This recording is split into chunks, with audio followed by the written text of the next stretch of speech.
What's up, Jolinator Club? Alright, so once again, this is a Marvel review, so I've got my Marvel poster behind me. And today I'm continuing my series of Spider-Man reviews with Spider-Man 3. Okay, now, before I jump into this, I'm going to just kick this review off by saying that I know that there are going to be two groups of people with this movie. People who like it and people who don't. Now, here's the thing. I understand that a lot of people don't like Spider-Man 3. I personally think it's good. I don't really dislike any of the Spider-Man movies, really. Now, I'm not fanboying over anything. I'm just saying this is my opinion. But as far as the Spider-Man movies in general are concerned, this one is definitely my least favorite. Okay, so let's talk about it. The story, once again, revolves around Peter Parker, once again played by Tobey Maguire, and this time, Spider-Man is just everywhere, and everybody in the city loves him. And then, of course, you know, we have his other two the other two characters in this movie. You have Mary Jane Watson, once again played by Kirsten Dunst, and Harry Osborn, once again played by James Franco. Except this time, there's a lot of stuff going on. First of all, MJ is getting terrible reviews for the play that she's in, and then she eventually gets fired. Harry gets turned into the new Goblin. Well, spoiler alert for those of you who haven't seen Spider-Man 2. In the end of Spider-Man 2, he discovers all the Goblin tech. I assume you guys have seen Spider-Man 2 at this point. And now but then eventually, this meteorite crashes down to Earth, and there's this like black symbiote, and it latches itself onto Spider-Man's suit, and he gets turned into Black Suit Spider-Man.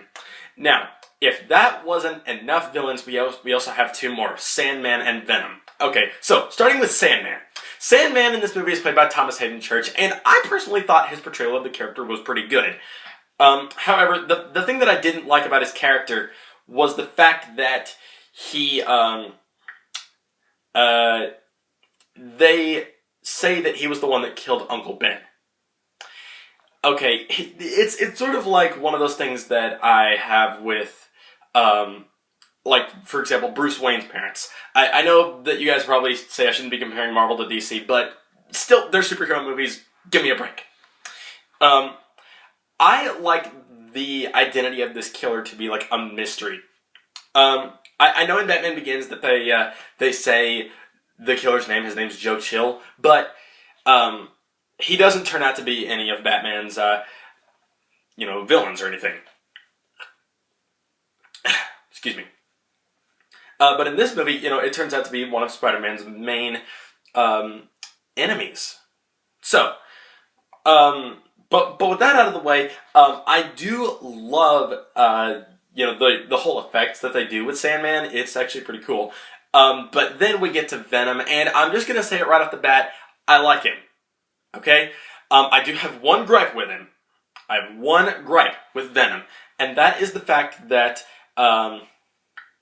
he doesn't get enough screen time. I feel like if they were gonna do this whole Black Suit saga and include Venom in the movie, what they should have done was make the movie longer, and so that way Venom would have had more screen time and been more interesting of a character. But as it stands, he doesn't have enough screen time, but that's my only gripe with him. Topher Grace I thought was okay as Venom, but in the end, I just thought he needed more screen time. Also, there's one more character that I need to mention. They introduced Gwen Stacy in this, and quite frankly, there's no reason to having her in this movie. Okay, so I've mentioned some things that I like and things that I don't like. So, what do I like about this movie?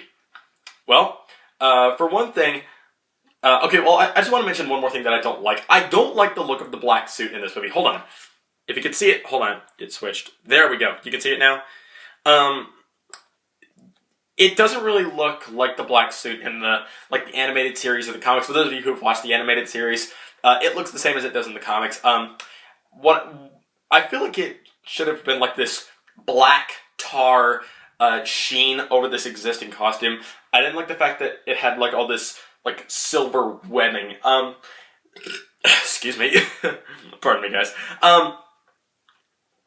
If you asked me, it looked like the standard Spider-Man suit, had the movie been shot in black and white. That's basically what the suit looked like to me. Other than that, the way the suit was supposed to be, perfect.